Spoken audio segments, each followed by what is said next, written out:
రైతు పండుగకు అశేషంగా తరలి వచ్చినటువంటి మా రైతన్నలకు, రైతు బిడ్డలకు, రైతు కుటుంబ సభ్యులకు పేరు పేరున హృదయపూర్వక నమస్కారాలు, పాదాభివందనాలు.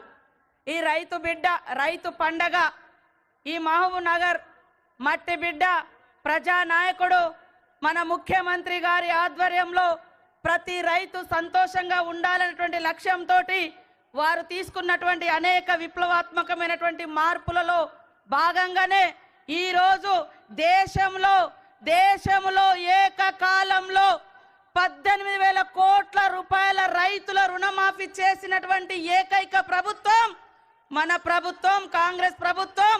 ఈ మట్టి బిడ్డ రాజ్యమేలుతున్నటువంటి ప్రభుత్వం అని ఈ సందర్భంగా తెలియజేస్తా ఉన్నాను. రైతన్నలందరూ ఒక్కసారి ఆలోచించండి. ఎప్పుడైతే రైతు రుణమాఫీ స్టార్ట్ చేసినామో మరి మూలకున్నటువంటి బీఆర్ఎస్ నాయకులు వచ్చి రైతులను రెచ్చగొట్టే పని చేసిర్రు. అయ్యా, నేను అడుగుతా ఉన్నా, 30,000 కోట్ల రుణాలు మాఫీ ఎందుకు చేయలేదని ఈ రోజు బయటకు వచ్చి మాట్లాడుతున్నారే. మరి 10 సంవత్సరాలలో మీరెందుకు ఈ 30,000 కోట్ల భారం రైతుల మీద ఉంటే ఎందుకు మాఫీ చేయలేదని నేను అడుగుతా ఉన్నా.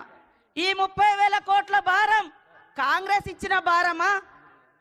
ఈరోజు వచ్చి సంవత్సరం తిరగక ముందే మరి 18,000 కోట్ల రుణాలు మాఫీ చేసినాం.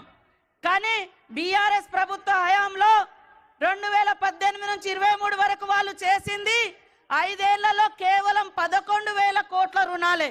కానీ మన సీఎం, మన ప్రభుత్వం మరి 25 రోజులలో ఇప్పటికే చేయడం జరిగింది. కాబట్టి ఒక దిక్కు అప్పులు, ఒక దిక్కు సంక్షేమం.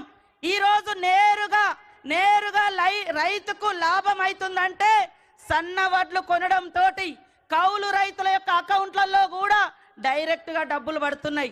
ఆనాడు ఉచిత కరెంటు ఈ రాష్ట్రంలో ప్రవేశపెట్టింది వైఎస్ఆర్ గారు. ఆనాడు సోనియమ్మ గారి ఆదేశం మేరకు ఏకకాలంలో దీర్ఘకాలిక రుణాలను మరి తాత్కాలిక రుణాలను కూడా మాఫీ చేసింది కూడా ఆనాడు కాంగ్రెసే. ఈ రోజు కూడా ఆ ఘనత కాంగ్రెస్ అని సందర్భంగా తెలియజేస్తా ఉన్నాను. మీరు అర్థం చేసుకోవాలి, ప్రశ్నించాలి.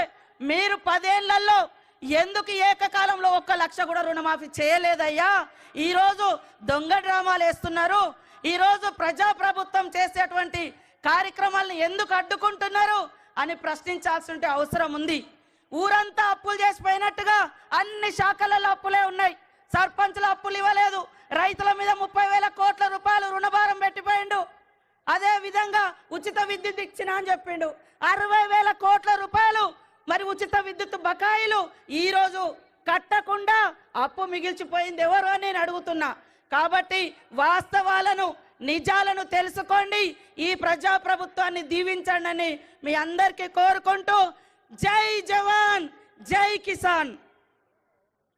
ఆనరబుల్ ఎమ్మెల్సీ గౌరవనీయులు మహేష్ కుమార్ గౌడ్ గారు.